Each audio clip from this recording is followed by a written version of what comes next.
அனைவருக்கும் வணக்கம். இந்த செடி பார்த்தீங்கன்னாக்க ஜாதி மல்லி செடி. இந்த செடி வந்து பாப்பா இருக்கும்போது தான் இந்த கன்று வாங்கினோம். இந்த கன்றை வாங்கி பாப்பா தான் வச்சா. பாப்பா வச்சு அதுக்கப்புறம் பார்த்தீங்கன்னா இதை மேலே வரத்துக்கே திட்டத்தட்ட ஒரு வருஷத்துக்கு மேலே ஆயிடுச்சு. இதுக்கு முன்னாடி கூட இதை நான் காமிச்சிருப்பேன். இங்கே பாருங்கள், இது வந்து பாப்பா வச்ச செடி. அப்போல்லாம் வந்து மேலே வரவே இல்லை. இப்போ தான் வந்து மேலே வந்திருக்கு. ஆனால் இதில் இவ்வளோ பூ பூக்குது. இதை வந்து பாப்பா வந்து நேரில் வைக்க முடியாத கொலகார நாய்ங்க பண்ணிட்டானுங்க அப்படின்னு நம்ம சொல்லியிருந்தோம். போன வருஷம்லாம் பார்த்தீங்கன்னா இது மேலே வந்து எவ்வளோ பெருசு வளர்ந்துருந்தது. அவ்வளோ பூ பூத்துதுங்க. என்னவோ தெரியல, திடீர்னு பார்த்தீங்கன்னாக்க இந்த செடி நல்லா மேலே மாடிக்கு வந்த ஒரு செடி அப்படியே திடீர்னு பார்த்தீங்கன்னாக்க காஞ்சி போயிடுச்சு. காஞ்சி அப்படியே ரொம்ப வெறும் காஞ்சி போய் குச்சி குச்சி குச்சா இதே போல தாங்க நின்றுது. இந்த செடி பார்த்தீங்கன்னாக்க திடீர்னு வந்து காஞ்சி போயிடுச்சு. ஏன் காஞ்சது என்னன்னு எனக்கே தெரியல. ரொம்ப நான் வருத்தப்பட்டேன். அட கடவுளே, நல்லா மேலே வந்துச்சுட்டு இருந்ததேச்சு, இப்படி இந்த மாதிரி காஞ்சி இந்த மாதிரி மேலாரா நிற்கிதேச்சே, குச்சி குச்சியாக நிற்கிதேச்சே. நல்ல செடி வந்தது.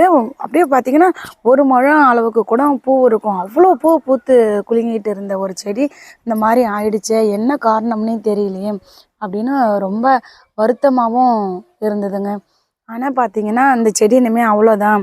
இதுக்கப்புறம் வந்து இது வேறு செடி தான் வாங்கி வைக்கணும். இது போனது தான் அப்படின்னு ரொம்ப வருத்தத்தோடு இருந்துக்கிட்டு இருந்தேன். அதுக்கப்புறம் பார்த்திங்கன்னா திடீர்னு ஒரு 2-3 இடத்துட்ட அந்த செடி வந்து தழைஞ்சி வந்தது. அதன் பிறகு தான் எனக்கு வந்து ஒரு மன நிம்மதியே கிடச்சிது.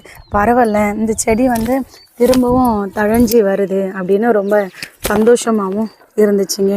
இப்போ பார்த்திங்கன்னா திரும்பவும் வந்து இது நல்லா மேலேயே தழைஞ்சி வந்துருச்சு. இப்போ தான் பூ பூக்க ஆரம்பிச்சுக்கிட்டு இருக்குது. எனக்கு என்ன தோணுது அப்படின்னா, கண்டிப்பாக ஸ்ரீமதிக்காக நான் திரும்பவும் பிறந்து வரேன் அப்படின்னு சொல்கிற மாதிரி தாங்க எனக்கு தோணுது. இந்த செடி எப்படி மீண்டும் ஸ்ரீமதிக்காக பிறந்து வந்திருக்கோ அதே போலங்க கண்டிப்பாக சொல்கிறேங்க. பாப்பாவை வந்து எத்தனையோ பேர் அவங்கவுங்க வீட்டு பிள்ளையாக ஏற்றுக்கிட்டாங்க. கண்டிப்பாக ஒவ்வொரு வீட்லேயும் ஸ்ரீமதி பிறப்பா அப்படின்ற ஒரு முழு நம்பிக்கை எனக்கு இருக்குதுங்க. ஸ்ரீமதிக்காகவே மீண்டும் இந்த செடி தழைஞ்சி வந்திருக்கு அப்படின்னு தாங்க சொல்லணும். ரொம்ப காஞ்சி போய் வெறும் இந்த மாதிரி குச்சி குச்சியாக தாங்க நின்றுது. மேலே மாடியில் பார்த்தீங்கன்னா அவ்வளோ உயரம் தழைஞ்சி வந்துருந்தது. இந்த பக்கம்லாம் நீங்கள் இந்த பக்கம் அப்படியே உட்காந்து நம்ம வீடியோ போடக்குள்ளே கூட அவ்வளோ பெருசு இருந்தது. இப்போ தாங்க கொஞ்சம் கொஞ்சமாக தழைஞ்சி வந்துக்கிட்டு இருக்குது.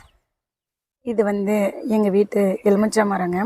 இந்த மரம் பார்த்திங்கனாக்கா ஒரு மரம் தான், ஆனால் தோப்பு மாதிரி எவ்வளோ பெருசு இருக்கும்.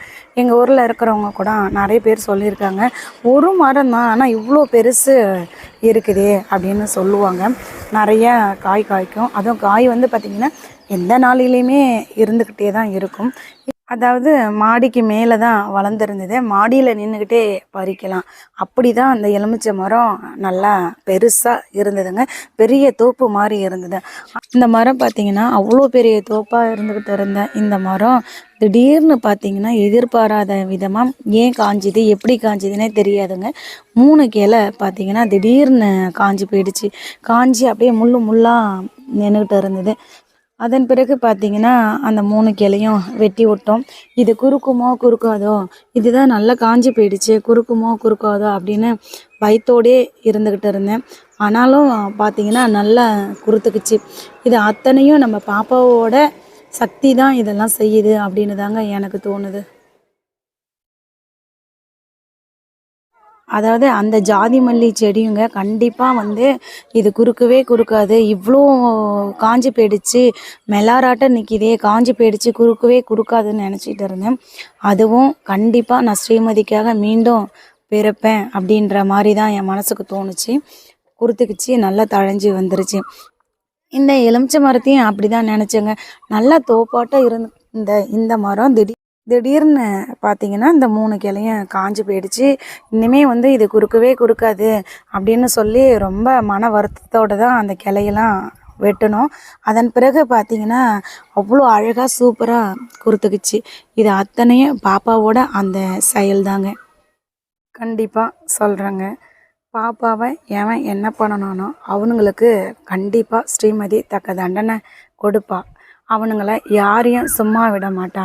அவனுங்க குடும்பத்தை வந்து அழிச்சே தீருவா. அவனுங்களுக்கான தண்டனையே கொடுத்தே தீருவாங்க. பாப்பா ஸ்ரீமதி இதெல்லாம் கண்டிப்பாக செய்வாங்க.